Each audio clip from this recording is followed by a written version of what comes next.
We went to Mecca in 2023 and it was first time in my life.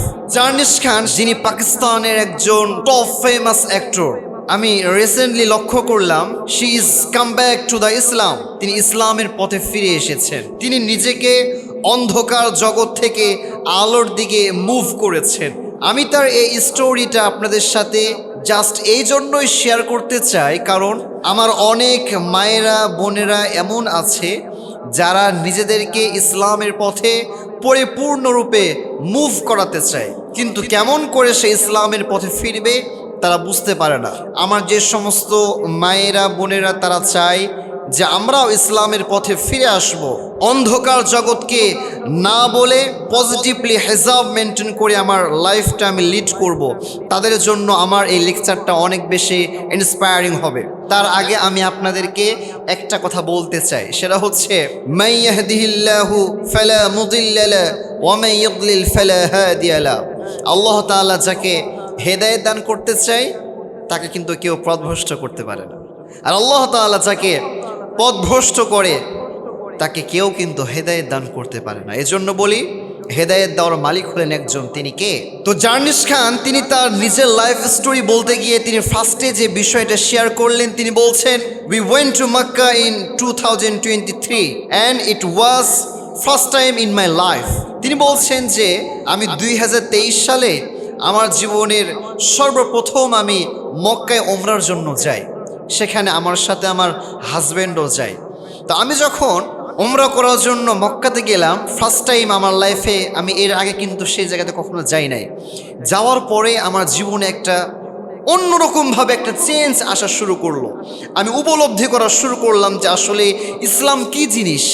প্রিয় কলিজার টুকরা মায়েরা বোনেরা এবং ভাইয়েরা যারা শুনছেন, সবাইকে বলতে চাই প্রত্যেকটা জিনিসে কিন্তু একটা আসর আছে, একটা প্রভাব আছে। আপনি যেই জায়গাটাকে নিজের জন্য চুজ করবেন, আপনি চুজ করার আগে একটু ভাববেন যে আপনি কোথায় যাচ্ছেন, কার সাথে মিশছেন, কার সাথে আপনি মেলামেশা করছেন। আপনি একটাবার ভাববেন, কারণ আপনি যেই জায়গাতে যান, যাদের সাথে আপনি চলাফেরা করেন, এই একটা প্রভাব কিন্তু আপনার জীবনে পড়বে। তো জার্নিশ খান যখন মক্কায় ওমরা পালন করা অবস্থায় সেই জায়গাতে অবস্থান করলো, তখন সে একটা বিষয় অনেক ভালোভাবে রিয়ালাইজ করলো যে আসল আমরা সুখ কোথায় খুঁজি। আরে যদি প্রকৃতপক্ষে কেউ সুখ পেতে চায়, যদি কেউ শান্তি পেতে চায়, তাহলে তো কেবলমাত্র সুখ আর শান্তি আছে ইসলামের ভিতরে, নবীজির সুন্নাহর ভিতরে। সুবহানাল্লাহ পড়ে। আস্তে আস্তে এই জার্নিশ খানের ভিতরে পরিবর্তন হওয়া শুরু করলো।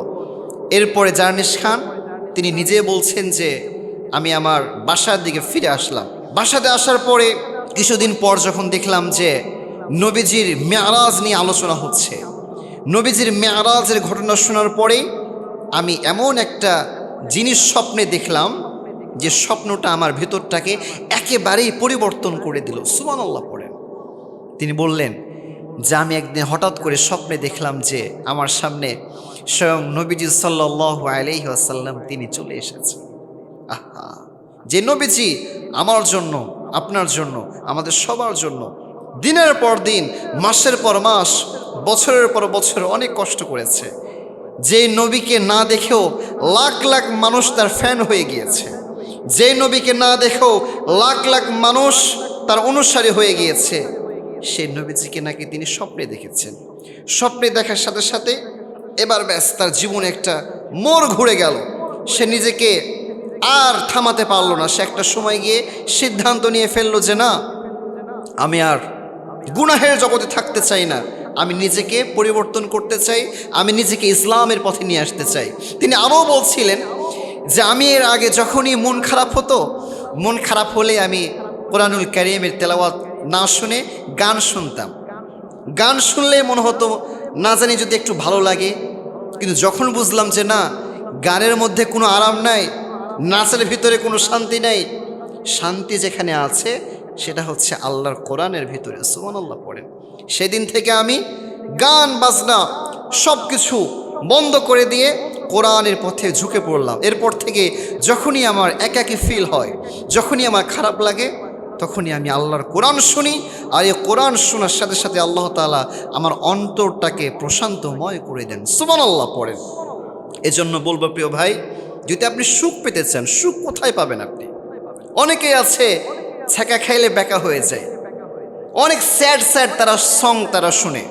আমি বলবো না যুবক, তোমার জীবনে যতই কষ্ট আসুক না কেন, তোমার জীবনে যতই বিপদ আসুক না কেন, তোমার ভিতরটা যতই হতাশাগ্রস্ত হয়ে যাক না কেন, ওই সময় চোখটা বন্ধ করে আল্লাহর কোরআনের তেলাওয়াত শুনবা, দেখবা ভেতরটাকে একটা অন্যরকম প্রশান্তিময় করে দিবেন একজন, তিনি কে?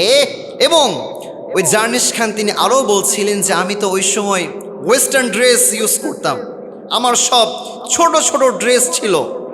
আমি যখন ইসলামের পথে ফিরে আসব, তখন তো আর আমার এই ড্রেসগুলো আর পরা চলবে না।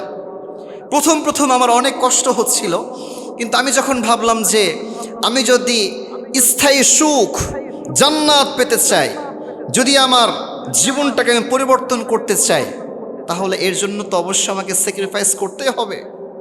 যা করেছি করেছি, আমার হাজার কষ্ট হোক, হাজার কষ্ট হোক, আমি কিন্তু আর এই ওয়েস্টার্ন ড্রেস ইউজ করব না। সে ওই ওয়েস্টার্ন ড্রেসকে লাথি মেরে হেজাবের ভিতরে চলে এসেছে।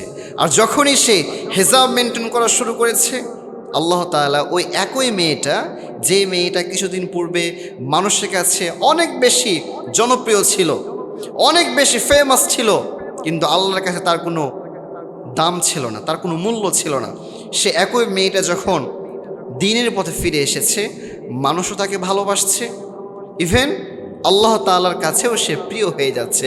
সুবহানাল্লাহ পড়ে প্রতিটা মা এবং বোনেরা যারাই শুনছেন, সবাইকে বলবো নিজের জীবনটাকে একটু পরিবর্তন করেন, একটু নিজে চেষ্টা করেন।